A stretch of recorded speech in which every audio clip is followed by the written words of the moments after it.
अमरनाथ यात्रा में हुई भारी बारिश के बाद एक बार फिर से आज से अमरनाथ यात्रा पहलगांव नुनवान बेस कैंप से शुरू हो गई है।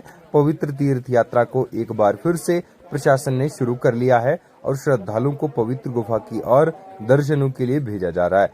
पवित्र यात्रा पर आने वाले श्रद्धालुओं की इस वर्ष भारी भीड़ आ रही है। वहीं प्रशासन ने लगातार मौसम एडवाइजरी भी जारी की हुई है और मौसम के मद्देनजर ही आप भी यात्रा पर आए। आपको बताते चले कि गर्म कपड़ों के साथ साथ आप रेनकोट, छाता, टॉर्च जैसी जरूरी चीजें अपने बैग में जरूर रखें और मौसम खराब होने पर सुरक्षित स्थानों पर रुके रहें। प्रशासन की एडवाइजरी को फॉलो करें। साथ ही साथ बालटाल मार्ग से यात्रा करने वाले श्रद्धालुओं के लिए जरूरी जानकारी ये है कि देखिए, पहलगांव के यात्री भी कुछ ऐसे कि जो बालटाल से वापस आते हैं बालटाल के लिए, और आप सभी को जरूरी जानकारी बताना चाहूंगा कि देखिए, बालटाल का मार्ग जो है उस पर भूस्खलन के क्षेत्र अधिक हैं, इसीलिए यात्रा करते समय वहां पर सुरक्षित स्थानों पर रुकने की कोशिश करें जब भी बारिश का या फिर लैंडस्लाइड का खतरा बढ़े, और प्रशासन का सहयोग करें। साथ ही साथ प्रशासन ने पहले से ही कड़ी और पुख्ता तैयारियां रखी हैं यात्रा मार्ग पर, और कोशिश करें कि यात्रा मार्ग पर भूस्खलन क्षेत्र पर न खड़ा हो, जल्द से पार करें। वहीं यात्रा पर आने वाले श्रद्धालुओं के लिए जरूरी जानकारी बताता चलूं, तत्काल पंजीकरण से जुड़ी जो भी यात्री तत्काल पंजीकरण को लेकर आ रहा है, तो देखिए, तत्काल पंजीकरण आप सभी के 15 से 20 मिनट के भी भीतर हो जाते हैं। अगर हम पहलगांव की बात करें या फिर बालटाल की, दोनों मार्गों से जो है तत्काल पंजीकरण आपके बहुत ही जल्द हो जाएंगे। और यात्रा पर आने वाले श्रद्धालुओं के लिए जरूरी जानकारी अब ये भी है कि देखिए, यात्रा पर अगले दिनों मौसम जो है वो कहीं न कहीं छुट-फुट खराब जताया गया है, इसीलिए इन बातों का विशेष ध्यान रखिएगा। फिलहाल यात्रा में किसी भी प्रकार की कोई बाधा या फिर कोई दिक्कत नहीं है।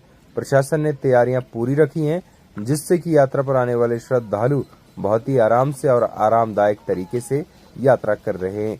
श्रद्धालु का कहना है कि प्रशासन ने जब उन्हें, आर्मी के जवानों ने जब उन्हें रेस्क्यू किया है 16 तारीख की शाम को, वह आर्मी के जवानों ने अपना खाना तक नहीं खाया, वह उनको रेस्क्यू करने में पूरी रात लगे रहे।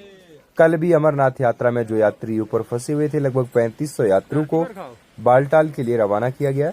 जो यात्री पंचतरणी में दर्शनों के लिए पहुंचे थे, उन्हें दर्शन करके पवित्र गुफा से वापिस बालटाल सुरक्षित तरीके से पहुंचाया गया।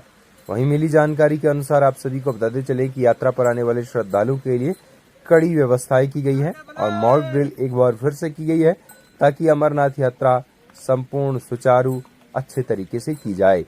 यात्रा पर आने वाले श्रद्धालुओं के लिए जरूरी जानकारी अब ये भी है कि 9 अगस्त तक चलने वाली अमरनाथ यात्रा में कहीं न कहीं आपको मौसम खराब रहने की खासकर दिक्कतें देखने को मिल सकती हैं, इसीलिए यात्रा के दौरान आप सभी अपने साथ गर्म कपड़ों को लेकर अवश्य आएगा। पहलगांव से यात्रा करने वाले यात्रियों को लंबे मार्ग की चढ़ाई तो करनी पड़ती है, लेकिन यहाँ से भूस्खलन क्षेत्र उतना सक्रिय नहीं है। पहलगांव से यात्रा करने वाले श्रद्धालु पहले दिन शेषनाग, दूसरे दिन पंचतरणी और तीसरे दिन पवित्र गुफा पर दर्शन करके बालटाल पहुंचते हैं। इसके बाद वह दर्शन करके बालटाल पहुंचने के बाद अपनी गाड़ियों की मदद से वह जम्मू, भगवती नगर या फिर जम्मू रेलवे स्टेशन तक पहुंच आते हैं। ये थी आप सभी के लिए कुछ जरूरी जानकारी यात्रा पर आने वाले श्रद्धालुओं के लिए। अगर आप आ रहे तो बिना किसी संदेह और बिना किसी चिंता के अमरनाथ यात्रा पर आ सकते हैं।